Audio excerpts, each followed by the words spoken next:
Avant que cette vidéo commence, si t'aimes ce qu'on fait sur cette chaîne, n'hésite pas à liker, à t'abonner et à commenter en fin de vidéo. Bonjour à tous. Bonjour monsieur. Bonjour, on se retrouve aujourd'hui pour l'habituel review du chapitre Évidemment. de Boruto. Un chapitre que, franchement, ça m'a régalé. Ouais. Je sais pas combien de temps durera cette vidéo, elle sera peut-être très longue, mais il y a beaucoup de choses à dire. Je trouvais que c'était un très très bon chapitre, je sais pas ce que t'en penses. Ouais, franchement, il y a de la bonne matière. J'ai aimé, il y a des trucs, voilà, que je m'attendais pas. Et voilà, on a quelques trucs dont on avait parlé dans la dernière review qui se sont confirmés et tout, donc ça fait plaisir. On commence donc ce chapitre avec l'interrogatoire de Boruto, fait par son sensei Konohamaru. Dans un premier temps, j'étais en mode, à un moment dans le chapitre, il l'appelle sensei. J'étais en mode, putain, c'est vrai que c'est son sensei, ils vont peut-être faire un truc pendant l'interrogatoire. Ouais. Pas du tout, c'est comme d'hab dans Boruto. Voilà, il y a un petit truc à la fin, mais bref, interrogatoire du coup. Et juste avant qu'on commence à dire ce qui s'est passé dans cet interrogatoire, je tiens à rappeler quand même qu'on a reçu beaucoup de messages sur ça. Inojin est vivant. Ouais. C'est bon les Ouais, gars, ouais, c'est vrai. C'est la vrai que baraque est sauvée. Ouais. Et nos DM, Ça c'était le harcèle, bordel. à base de Inojin, est-ce qu'il a envie Ouais. Attends, le meilleur perso du manga. Voilà, on s'en branle. Vraiment, je pense que tout le monde se branle de Oui, Inojin. ben, en Je fait, comprends même pas si c'était un faux. Je pense que c'était juste pour montrer vraiment, regardez, il y a Bah, il y a Sakura. Sakura, quoi, donc Voilà. c'est vraiment énorme. Quoi. Inoshikasho et Sof. Je sais pas, est-ce qu'on est censé. Ça changera. Parce qu'elle a dit, ouais, voilà, j'arrive pas à croire qu'il s'est fait transpercer. Genre, Inojin, capacité de régénération Le de monstre, zinzin. genre, il y a un mec qui a réussi à battre Ouais, Inojin. Donc vraiment, voilà, info très utile. Voilà. Du coup, Boruto qui se fait interroger, et là, voilà, on part sur un truc dont on a beaucoup parlé, nous en tout cas, les autres, j'en sais rien. Mais du coup, Daemon qui demande à Kawaki en mode, c'est pas un peu la merde, Ouais. là parce qu'il va peut-être tout balancer. Et Kawaki qui dit un truc que j'ai trouvé très très con. Alors je sais pas si c'est les scénaristes qui, dans leur tête, c'est en mode c'est ça, c'est bon, Ouais. ou si c'est que Kawaki. Je pense que c'est que Kawaki qui pense comme ça. Mais il dit en mode genre, bah non, il peut dire ce qu'il veut, ça changera rien. Les faits, en gros, sont les faits. Ouais. Sauf que on a vu juste avant qu'il y avait des preuves un peu matérielles, comme le truc du Kama et Ouais. Amado. On voit que Shikamaru commence à Ouais. s'en rendre compte, Mitsuki aussi. Donc voilà, vraiment, on est en train de renforcer encore plus, un peu à mon désespoir, Ouais. cette position d'abruti de Kawaki. Parce que là, le frérot, on dirait qu'il ne sait pas du tout ce qui va lui tomber sur la gueule. Enfin, il a l'air tellement pas conscient. Ouais, en fait, c'est très bizarre. Il est, comme tu dis, il est beaucoup trop sûr de lui pour, pour ce qui vient de se passer. Genre, enfin, t'as vraiment pas l'impression que, genre, il est au fait. On l'a dit. Alors, on l'a dit à toutes les reviews, ce truc, je peux pas dire mieux.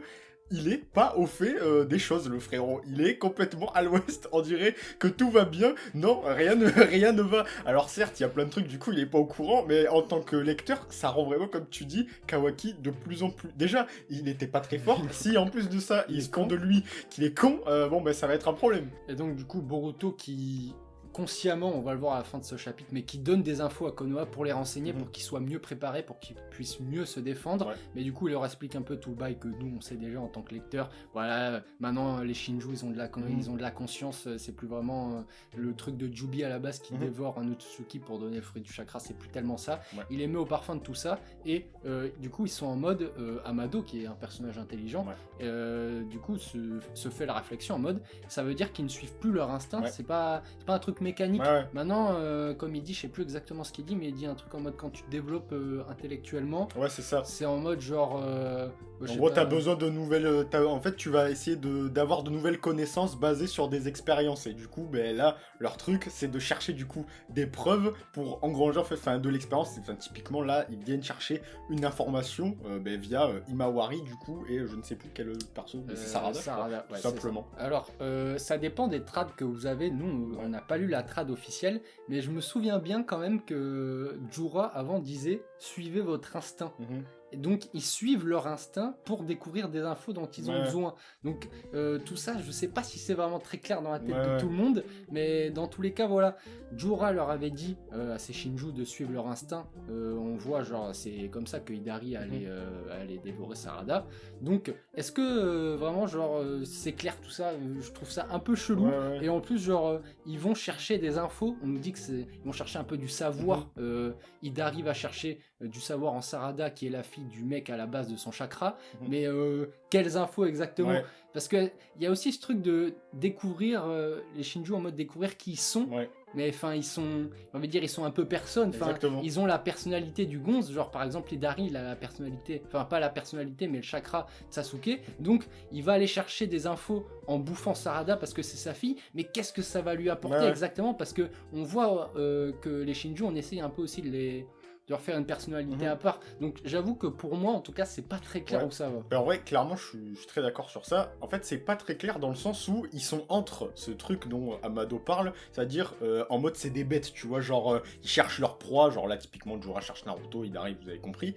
Mais à côté de ça, il y a aussi ce truc de ils cherchent du savoir et en fait, je vois pas le lien entre les deux en fait. Je vois pas le lien entre le fait d'avoir des connaissances et le fait de bouffer Naruto en fait. Je vois pas le lien entre les deux. Pour moi, le seul truc, c'est que je reprends l'exemple d'Hidari parce que c'est le plus simple, mais c'est en mode genre, à la base, c'est le chakra de Sasuke. Donc, les connaissances un peu du mec à la base de son chakra, ils vont se trouver dans Sarada.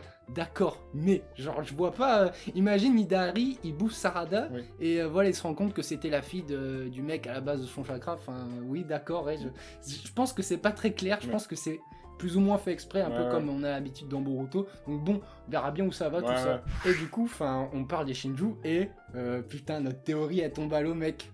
On apprend qui est vraiment Jorah. On était en mode c'est peut-être Jigen, c'est peut-être Ishiki, il veut bouffer Boruto. Pas du tout, c'est juste l'incarnation même de Jubi. Il y avait un petit indice, Jorah, Jubi dans le nom. Bon, on l'a pas cramé.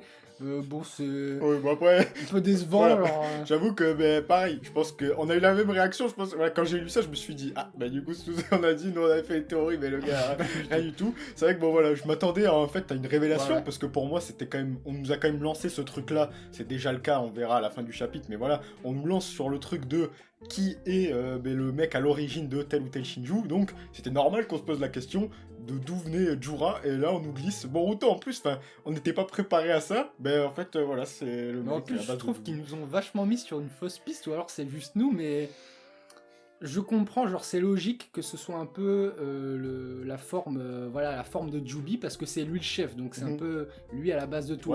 Mais tout du long on est en mode, tous les Shinju ils veulent avoir une cible qui est en rapport avec leur passé. Et on voit que Jorah, il voulait Naruto, tu vois.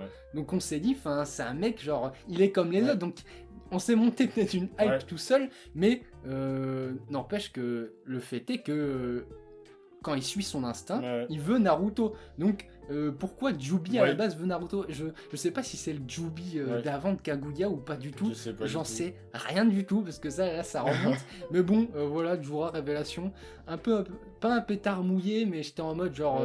J'aurais vraiment aimé que ce soit un mec qu'on connaissait à l'ancienne, et je sais pas, mais malheureusement non.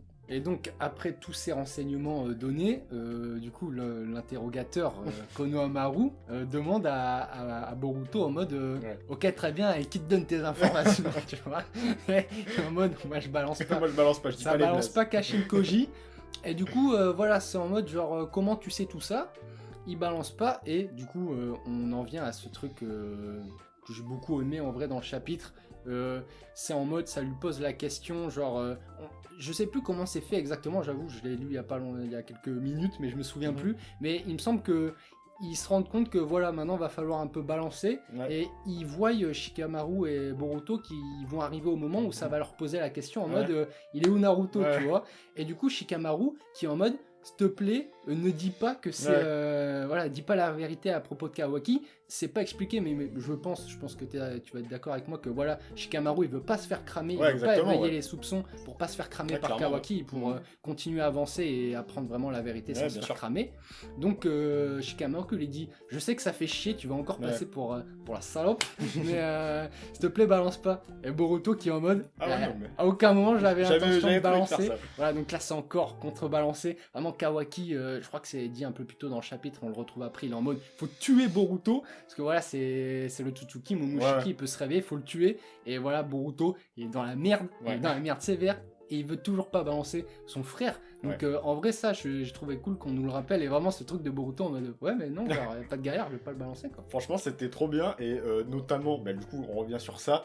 ceux qui se souviennent, la première review qu'on a fait de Boruto to Blue Vortex, on était en mode Shikamaru, qu'est-ce que vous avez fait de lui dans ce chapitre. Et là, c'est bon, c'est reparti, c'est Shikamaru qui avait aidé Naruto, c'est le même. C'est d'autant plus beau que du coup, il va de plus en plus se rapprocher du Shikamaru qu'on connaît, c'est-à-dire une amitié indéfectible avec Naruto, donc c'est tout à fait normal qu'il aide son fils, et du coup, quel meilleur appui que d'avoir Shikamaru, mais en appui pour Boruto, parce que voilà, en tant que Hokage, il a accès à plein de trucs, et on va le voir, sa position de Hokage va permettre la suite du chapitre, mais vraiment, j'apprécie vraiment le fait que, voilà, c'est pas instantané, parce que même Shikamaru est en mode, attends, je suis en train de lui faire confiance, attends, qu'est-ce que... Ouais. Il doute lui-même de ses trucs, mais voilà, l'intelligence de Shikamaru fait qu'il arrive à se mettre sur les bons rails, et même, enfin, le truc, du coup, juste après, avec, il va demander de son aide à Ino, le fait que Ino l'aide pas et tout, enfin, vraiment, j'aime vraiment beaucoup la partition qui est en train d'être faite là sur Shikamaru, vraiment, ça me régale. C'est vraiment très stylé, parce que c'est vraiment le Shikamaru OG, tu vois, voilà, exactement. Ah ouais, tu m'aides pas Ino? Bah vas-y, je suis tellement intelligent que je vais faire un plan avec Mitsuki et tout, on va en parler un tout petit peu plus tard. Mais vraiment voilà, Shikamaru into Boruto, ça fait très très plaisir. Vraiment genre... on voit un peu, tu vois, il y avait la connexion Shikamaru-Naruto, là c'est avec le fiston, tu vois, c'est en mode pendant que le daron est pas là, Shikamaru qui est un peu un frère, hein, comme Naruto, on parle beaucoup de Sasuke, mais il y a Shikamaru qui a toujours été là, là il est en mode genre, t'es pas là, je protège un peu ton fils, parce qu'il est dans la merde, là, comme t'as dit, je lui sers d'appui, donc voilà, vraiment, Shikamaru de retour sur le devant de la scène, et clairement c'est un des tout meilleurs personnages, je pense, de l'univers Naruto-Boruto, donc ça fait extrêmement plaisir. Et voilà, on va passer à un truc qui m'intrigue énormément. Alors ça se trouve, on a l'info et je suis comme un gros con. J'espère que tu l'as, comme ça, si jamais c'est pas vrai, on va pouvoir débunk. Mais on en vient du coup à cette fameuse question. Parce que pour eux, dans leur tête, au mec de Konoha, c'est Boruto qui a tué Naruto. Ils demandent pourquoi tu l'as tué en fait. Boruto qui lâche, vous inquiétez pas, ils sont en sécurité. Alors il y a deux trucs. Je me souviens juste que quand il y a eu le truc où ils ont changé les souvenirs, après Eida est venue voir Boruto pour lui expliquer le bail. Alors est-ce qu'elle lui a dit un truc en mode t'inquiète pas pour tes parents, Kawaki les a mis à l'abri. Alors si c'est ça, bon ça débunk complètement mon truc. Mais si jamais elle ne lui a pas dit, ça veut dire que Boruto sait que Naruto et Hinata sont safe, alors qu'il le sache, c'est une chose. Mais est-ce qu'il sait où ils sont? Parce que là, il est vraiment en mode, dans le chapitre, enfin, je trouve qu'on nous oriente vachement sur ça, en mode, il sait qu'ils sont safe, et il a l'air de savoir où ils sont. Et il le dit, ils sont safe, mais je vous dirai pas où ils sont. Alors, est-ce qu'il le dit pas parce qu'il le sait pas, il veut jouer le mec un peu, ou est-ce qu'il le sait parce que on peut avoir les deux points de vue, je sais pas ce que t'en penses, mais si jamais il le sait, je trouve ça incroyable. Bah en fait, pour moi, je pense, en tout cas, vu les agissements de Boruto, pour moi, je pense qu'il le sait. Parce qu'en fait, il agit tellement de façon... c'est comme si tout le monde était à l'abri, parce que techniquement, Imawari ne risque rien, parce qu'elle est quand même protégée. Peut-être qu'ils veulent les laisser à l'abri. Voilà, tu vois, Imawari, elle est parfaitement en sécurité, parce qu'il reste quand même Kawaki, qui est pas au top de sa forme, il reste quand même Kawaki, donc elle est sécure. On sait, enfin, je veux pas dire de bêtises, il me semble que Naruto et Hinata sont scellés entre guillemets par Kawaki.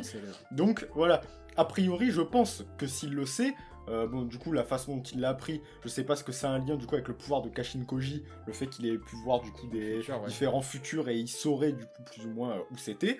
Mais voilà, je pense en tout cas qu'il le sait du fait de ses agissements, tu vois, genre, il agit vraiment de façon très sereine en mode, bon voilà, nique sa mère, je suis en solo, tout le monde est bien sécure. Le seul petit truc qui risque un truc, c'est un peu moins genre... Voilà, exactement. Il est en mode genre... Surtout qu'on sait que s'il utilise vraiment son plein pouvoir, il peut vraiment tout détruire. Donc comme tu dis, peut-être qu'il est en mode... Ils sont là-bas, ils sont au chaud. Je vais laisser là, je vais régler toute la merde et après je pourrai les libérer. Donc c'est peut-être ça. Mais en tout cas, j'espère vraiment qu'on aura une suite à cette intrigue. Et du coup, après ça, Boruto qui est en mode... Je vous ai pas menti, mais je vous le dis, j'ai plus envie de vous parler. Donc ça y est, silence radio pour Boruto. Comme il le dit à la fin du chapitre, il les a donnés parce qu'il a bien voulu les donner, les infos. S'il avait pas envie de les donner, il les aurait clairement pas donné. Il le dit à la fin du chapitre en mode, je vous ai donné les infos, maintenant, voilà, vous êtes un peu plus protégés, vous êtes un peu plus au courant. Mais il dit maintenant, je veux plus parler. Donc ça, j'ai trouvé ça déjà très stylé parce que les vieux là, ils ont été insupportables. Toujours aussi insupportable, hein, ça a été vraiment, frère, insupportable. Et du coup, ils sont en mode, vas-y Ibiki du pauvre, on ne sait pas si c'est Ibiki le vrai. Putain, la ressemblance, c'est vraiment frappant. J'avoue qu'il a les cicatrices. Quoi. Le frérot, vas-y. Il a pas vieilli, hein, par contre, si c'est vraiment lui. Époque examen Shuni, il était déjà daté. Donc si c'est lui, voilà. Et là, il est en mode, Boruto, ça fait 3 ans en mode que j'attends de pouvoir te tabasser et tout. C'était gavé nul. Et il lui dit un truc, alors moi, ça m'a fait tilter. Mais il lui dit en mode, belle gueule. Encore pour combien de temps, parce qu'il lui défonce la gueule. Mais c'est vrai que quand tu regardes la gueule de Boruto, de Boruto, il y a aucun mec dans tout le village qui s'est dit putain, mais il ressemble vachement à Naruto, tu vois. Il a les moustaches, frère. Est-ce que Kawaki ressemble plus à Naruto qu'au Boruto? Ouais. Non. Alors, c'est vrai que c'est tout con, mais nous-mêmes, enfin, on se fait réflexion que maintenant, mais c'est, je sais pas, c'est une petite incohérence. Ouais, bah clairement, c'est un truc, je pense, voilà, c'est un accord tacite entre tous les mecs qui se Boruto, voilà. Faut pas s'interroger sur le fait qu'ils se disent pas du tout, c'est la même coupe, c'est la même gueule, ok, c'est lui, voilà. Hein, le fait qu'il y ait les mêmes moustaches, Imawari a aussi ça, le fait qu'elle ait aussi, bon, allez, c'est pas grave, on s'assoit sur ça, c'est voilà, c'est un accord tacite. Un truc aussi, une petite subtilité que j'ai bien aimé, c'est que voilà, on va l'appeler Ibiki. Je pense c'est Ibiki. C'est Ibiki qui dit en mode putain, j'ai attendu 3 ans et tout pour pouvoir te mettre mon poing dans la gueule. mais Boruto qui lui dit putain, je t'envie en mode ça va, c'est pas trop dur. Et là, c'est vrai que ça fait un petit peu écho en mode Boruto, il en chie sa mère, tu vois, depuis 3 ans, c'est le grind ultime, c'est la merde. C'est vrai que t'as l'autre à côté, son seul but c'était de tabasser Boruto. Voilà, c'est petit écho en mode vraiment ça n'a pas le même vécu. Et pour rebondir sur ça, enfin, c'est quand même assez dur, j'abuse peut-être un peu, mais de voir Boruto se faire tabasser parce qu'il prend quelques coups de poing dans la gueule et tout. Et tu sais que le mec fait le bien et ils sont tous en mode, à part Shikamaru, ils sont tous en mode l'enfoiré et tout. Genre même les vieux qui disent tu ressortiras pas de cette pièce vivante et tout. C'est terrible. Et juste pour terminer, je me demande juste quelle gueule ça va avoir quand ils vont apprendre la vérité.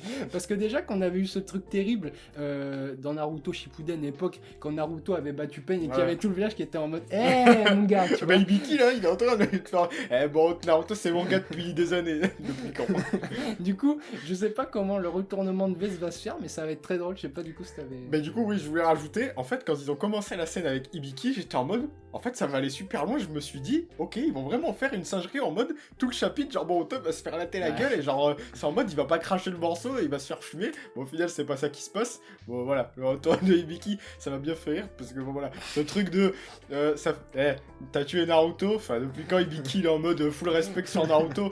On sait que maintenant tout le monde respecte Naruto, mais le fait que ce gars, honnêtement, qui attendait Ibiki, je crois autant de gens que les gens qui attendaient Inojin, je pense. Donc voilà, ouais, Konohamaru. Donc voilà, Ibiki, on le salue. On ne le reverra peut-être plus jamais, mais voilà, merci Ibiki. Du coup, Ibiki, ça tourne au vinaigre avec Boruto et Shikamaru qui est en mode je peux pas laisser faire ça, et il nous sort un plan de génie. Il dit en mode non mais ce mec il parlera pas sous la torture et tout, ça sert à rien. Appelez Mitsuki direct, envoyez le poison. Donc Shikamaru appelle Mitsuki, il dit qu'il en prend toutes les responsabilités, et du coup ils font rentrer Mitsuki dans la salle d'interrogatoire pour faire parler au Boruto. Et je sais pas comment tout ça s'est déroulé dans leur tête, s'ils se sont tous compris sans parler, mais Boruto qui provoque exprès Mitsuki en mode alors tu l'as trouvé ton soleil, Mitsuki qui fait genre en mode il s'énerve, au final il merde j'ai oublié il libère il libère Boruto grâce parce c'était les menottes d'Amado, il y avait un code, Shikamaru lui a passé le code juste avant, donc voilà, petite mise en scène en mode comme ça je te plaque contre le mur, je te libère. Au passage il lui dit où sont rangées ses armes, donc Boruto qui arrive du coup à se barrer, juste avant de se barrer il leur fait le fameux truc dont on avait parlé en mode je suis pas votre ennemi, je vous ai donné des infos, vous en savez assez pour vous protéger, mais en même temps pour pas être trop en danger, maintenant voilà vous en faites ce que vous voulez, et il se casse. Donc voilà, pour revenir sur cette petite scène au global, voilà Mitsuki qui... On l'avait vu en début de chapitre, quand Kawaki parlait, il disait qu'il voulait absolument tuer Boruto. Mitsuki, on voyait que voilà, il commençait à se poser des questions, et là on voit que voilà, Mitsuki commence un peu à faire son libre arbitre, parce que depuis le début c'est vrai qu'il suit toujours son soleil. Bon là son soleil il a été inversé du coup. Voilà, maintenant on voit qu'il suit son chemin, mais du coup je me pose quand même une question, est-ce qu'il suit son propre chemin ou est-ce qu'il resuit son soleil d'avant Boruto? Ben, moi, Je pense que c'est plus son Ouais, chemin, parce clairement. que là, il le sait pas, plutôt mais... là-dessus. Clairement, je suis sur ça. Enfin, genre, je sais pas. Je trouve vraiment que là, Mitsuki, ça, c'est le truc cool aussi de ce chapitre. Je trouve, c'est voilà. Boruto gagne, je pense, en tout cas, deux vrais alliés à l'issue de ce chapitre. Tu vois, genre, bon, Shikamaru, a priori, là, maintenant, c'est cure.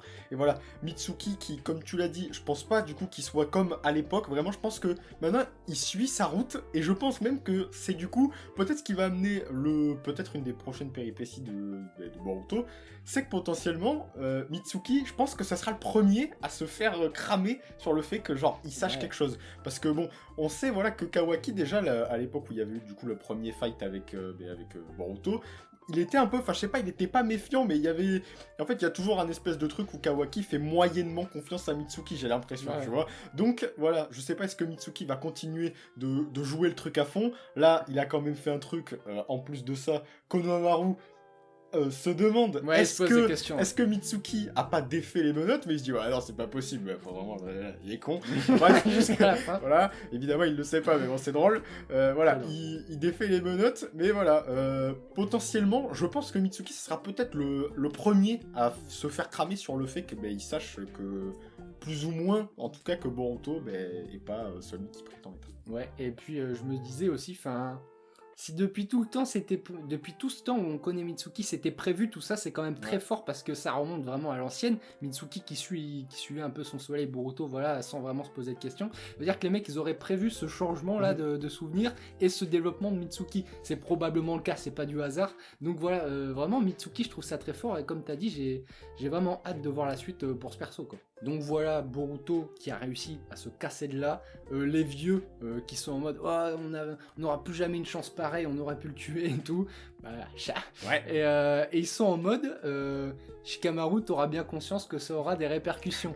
Alors je sais pas comment ça va se goupiller, j'espère que c'est pas là pour rien, parce que là Shikamaru c'est un allié et c'est ok parce que c'est le Hokage temporaire, mais si Shikamaru c'est plus le Hokage temporaire, ça va compliquer les choses. Et est-ce qu'on aura un truc en mode où Kawaki à un moment va devenir Hokage, parce que si c'est pas Shikamaru, moi je vois bien Kawaki clairement, Hokage, donc, clairement c'est sûr. Si je vois pas d'autres mecs possibles. Enfin franchement, voilà, Kawaki qui devient Hokage, on sait que il a déjà plus ou moins une influence, tu vois, sur Konoha. C'est de moins en moins vrai parce que Shikamaru est en train, voilà, de revenir sérieusement sur le devant de la scène. Mais comme t'as dit, le fait que maintenant il sache plus ou moins, ça va l'obliger à être sur le fil du rasoir constamment. Donc à un moment donné, c'est sûr, voilà, que je disais Mitsuki tout à l'heure, mais Shikamaru aussi, il va devoir prendre des risques. Et là, premier risque qu'il a pris, ça lui dit, mon gars, il va y avoir des conséquences. Et on sait que ça peut aller loin. Hein. On se souvient, Danzo, il était arrivé, voilà, sur une quenelle et était devenu Hokage. Donc, Kawaki Hokage, je me dis, à tout moment, ça peut arriver. Ouais, après, je me souviens aussi que dans le tout début, la scène d'intro de Boruto, il y a vraiment Kawaki, il me semble, qui dit ça en mode l'ère des shinobi est révolue. Donc est-ce qu'il va pas vouloir défoncer ce système de Kage et de village aussi, ça pourrait être intéressant. Mais en tout cas, je pense que ce truc de Shikamaru en mode ça le prévient, c'est clairement pas là pour rien. À un moment, ça va sauter et vraiment genre soit Kawaki Hokage, soit vraiment ce truc de il va un peu faire péter ce truc d'Hokage, parce que justement, transition magnifique, incroyable, on a un autre Hokage qui s'est fait botter le cul. Gaara, que deviens-tu mon pauvre Gaara? C'était hors champ, frère, hors champ. Gaara hors champ, ça vas-y frère, ça colle Shikamaru, Kankuro à base de c'est la merde, donc ça te fait défoncer. L'arme ultime, elle est loin.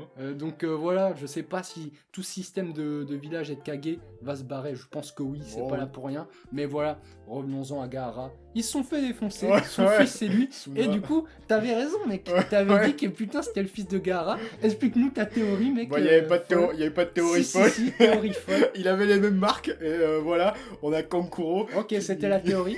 Qui nous dit, mais voilà, là on s'est fait défoncer la gueule. On voit même pas Gaara, on n'a même pas une planche de Gaara genre fumée au sol. Bon, après, vu la coupe, on n'a pas spécialement envie de la voir. Voilà, Kankuro qui nous dit ça. Et donc voilà, confirmation. On reste du coup plus ou moins sur le final du dernier chapitre. On sait maintenant que ce nouveau Shinju, Ryu, je crois de son prénom, avec 2 U, voilà, il vient du coup du chakra du fils de Gaara. On nous appelle ça le fils adoptif de Kankuro, mais a priori c'est le fils de Gaara, Shinki. Donc voilà, ce mec qui manie, je crois, la limaille de fer, un peu le même truc que le 3ème Kazekage, un truc du style. Donc voilà, potentiellement, il sera assez chaud. Et du coup, pour revenir sur ce que tu disais tout à l'heure, c'est à ça que j'ai pensé. En fait, je me dis que potentiellement, là, les Shinju, ils vont faire plus ou moins tomber tous les différents villages. Parce que bon, Konoha est pas vraiment tombé, mais voilà, c'est fébrile. C'est la merde. Bon, si Suna est tombé, voilà, il y a Il y a Konoha, Kumo, il y a Kumo. Ouais, voilà. Darui. Donc Darui, Il y a le village, merde, comment ça s'appelle? La pluie, Iwa, là. Iwa et la pluie et Kiri. Kiri. Ouais, Énorme, hein, le Kage, je crois que c'est... Ouais, c'est Shojuro, ouais. Ouais. Bah, lui, Shojuro, il va tomber. Shojuro, je pense qu'il va buter Jura, tout simplement. Donc, Genre, voilà. Vous l'aurez c'est lui entendu qui- ici en premier. C'est lui donc, qui va... voilà. Voilà, ça a été dit dans le Voilà. chapitre, je sais même pas si on l'a dit, mais Boruto qui dit en mode genre, une fois qu'on aura buté Jura, vu que c'est lui l'essence même de Jubi, tout sera fini. Donc je pense que cette théorie de Shojuro qui bute Jura, c'est vraiment l'avenir. Je pense que ça va vraiment se passer. Donc voilà, donc c'est vrai que quand on avait parlé lors de la dernière review, on était en mode, ouais d'accord, ça sera peut-être le fils de Gaara, On mais n'y croyait pas trop, quoi. Mais pourquoi? Ouais. Et c'est vrai que là, ça prend sens. Peut-être que le truc, c'est de plus ou moins faire tomber cet ordre établi. Du coup, ils auraient un peu un objectif commun avec Kawaki, faire tomber le monde des shinobi. Ouais. Donc, comment tout ça va se corréler, j'en sais rien du tout. Mais voilà, à chaque chapitre de Boruto, on est en mode, il y a des choses intéressantes qui arrivent. Juste pour terminer, je pensais à un truc, je sais pas si ça aura un grand impact. Mais voilà, on sait que Gaara et Naruto sont potes. Là, il y a leurs fils qui vont plus ou moins un peu s'affronter. Je sais pas si ça va quelque part, si c'est juste une petite symbolique. Je pense quand même que le gros truc reste l'effondrement du monde Shinobi à base de Kage et de village. Donc voilà, je crois qu'on a fait le tour de ce chapitre. Je pense. Très très bon chapitre, je trouve. Franchement, c'est très bon. Je crois qu'on n'a rien oublié. Si j'ai oublié un truc, je le cale là, ça n'a aucun sens. J'aurais dû le caler avant. Mais quand Boruto veut pas révéler le nom de son informateur, Kashin Koji, on voit qu'il y a une planche sur Amado avec 3 petits points. On sait qu'il est très intelligent. Est-ce qu'il aurait cramé quoi que ce soit? Est-ce qu'il se doute de quelque chose? C'est dur cette fin de vidéo. Je n'en sais rien, mais voilà, j'y pensais que maintenant. Voilà, je crois qu'on a vraiment fait le tour. Là, je crois que... Voilà, un dernier mot peut-être, non? Non. Non, voilà, c'est tout trop, mais elle est cabossée. Voilà, là, je vous le dis, c'est la merde. Sur ce, on vous souhaite une bonne journée, soirée, car on ne sait pas quand est-ce que vous regardez cette vidéo. Sur ce, moi, je vais me coucher. Et voilà, les mecs, allez, salut!